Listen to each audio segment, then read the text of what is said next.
So I decided to say I love you by creating a man cave in a shed.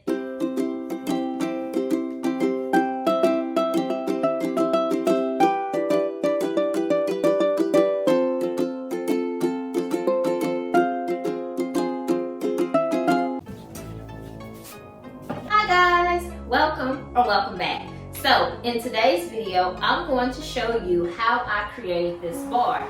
This bar is made from 2 pallets and some additional pieces of wood. And if you stick around to the end of the video, after I show you how I created this bar, I'm going to share with you all of my various bar accessories that I have and links to where you can get those bar accessories too. So let's get started. Okay, so let's get started with the supply list. You're going to need 2 pallets, 4 1-inch by 2-inch by 8-foot boards, 1 1-inch by 12-inch by 8-foot board. That's going to be your bar top. Then you're going to need paint, stain, and polyurethane. You're going to stain the bar top, but you can paint the pallets. So the last 3 items are really up to you. The first 3 items are definitely necessary to build this bar. Okay, you'll notice that I have the pallet standing on its side. The average size of a pallet is about 40 by 48 inches, which would make the height of the bar 40 inches. And the average height of a bar is 42 inches, so standing the pallet on its side is perfect. Next, you'll notice that I'm taking those 1 by 2-inch boards and I'm placing them between all of the pallet boards. And I'm doing that because I'm going to fill in the space of the pallet with these particular boards. So I'm lining them up, making sure that I can fill in each of those different gaps and spaces. Now I'm going to take each one of those 1 by 2 boards and I'm just going to cut off the excess to make sure that the boards are the same height as the pallet. Now that I've cut all the pieces of wood, I'm going to attach them at the stringers. So the stringers are those 3 pieces of wood at the top, the middle, and the bottom of the pallet.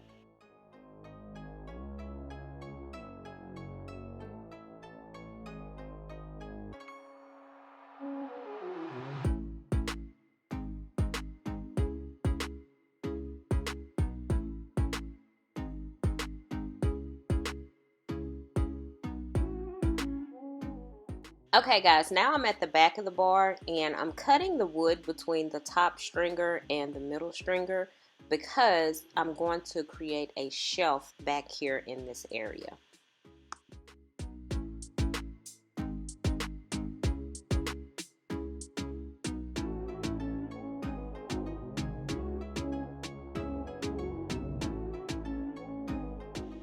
Okay guys, so this is my second pallet. And it was destined for the trash, but I couldn't let that happen.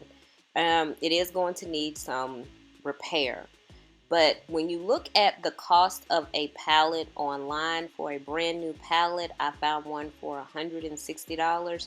So I would rather 2 free pallets that really need some work versus spending money on, a brand new pallet or a different type of pallet.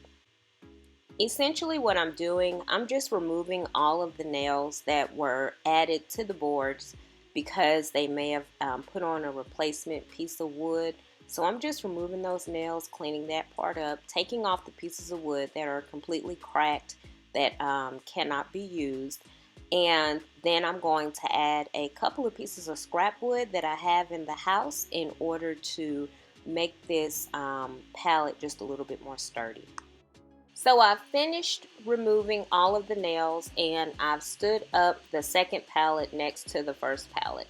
Now I'm going to start adding in my extra pieces of wood in order to make that second pallet just as sturdy as the first. If you have 2 decent pallets, all you would have to do is add your 1 by 2s in those gaps. But for me, I'm having to kind of build back the pallet But before I build back the pallet, one of the things I want to do is like clean up those extra pieces and then attach these two pieces of these two pallets together. Okay, so this is the finished product after putting in all of those pieces of wood. If I were actually doing a standalone bar, then I would have cut the second pallet straight down the middle and I would have had two sides. This is the shelf that I added to the inside, and I'm going to add another shelf to the opposite side. Okay, so now we're going to add the bar top. This is where we're going to use the 1 by 12 by 8.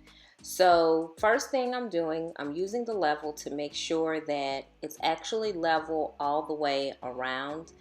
If you notice that it is unlevel, you can add shims if you have any shims. Okay, so I'm gonna go ahead and place the wood on top, and then next I'm going to measure and make sure that from every angle the wood is out at least 5 inches. This is going to give me the length that I want for the overhang so that when people are sitting at the bar, it's hanging out 5 inches on each side. Once I have my wood in place, then I just pre-drill my holes in order to attach the top to each of the stringers. Okay, so for this particular bar, I want to make sure that whenever he's going behind the bar, that there's not just an open space. So I'm using a 1 by 12 and a $2 hinge from Walmart to create that hinge bar so that it can be lifted and put down whenever somebody needs to go behind the bar. Now I'm going to use some leftover paint to paint the bottom half of this bar black. I want it to be more uniform because of the different shades of the wood, and I'm not sanding because I still want it to have that old look. Okay, and here's the finished look. The bar has been painted, stained, and accessorized, and this is my 1920s speakeasy inspired bar area. Okay, so let's get into the bar accessories. First things first, I have here this bar canister set. Then I have these 2 bar stools. Next, I have this alcohol dispenser. And I have my shelving. I purchased the wood at my local hardware store, but these shelving, the pipe shelving pieces, those came from Amazon. I have included Amazon links for all of these items or similar items below in the description box. Remember, for more inexpensive design inspiration, be sure to spend your weekends with Winnie. Bye!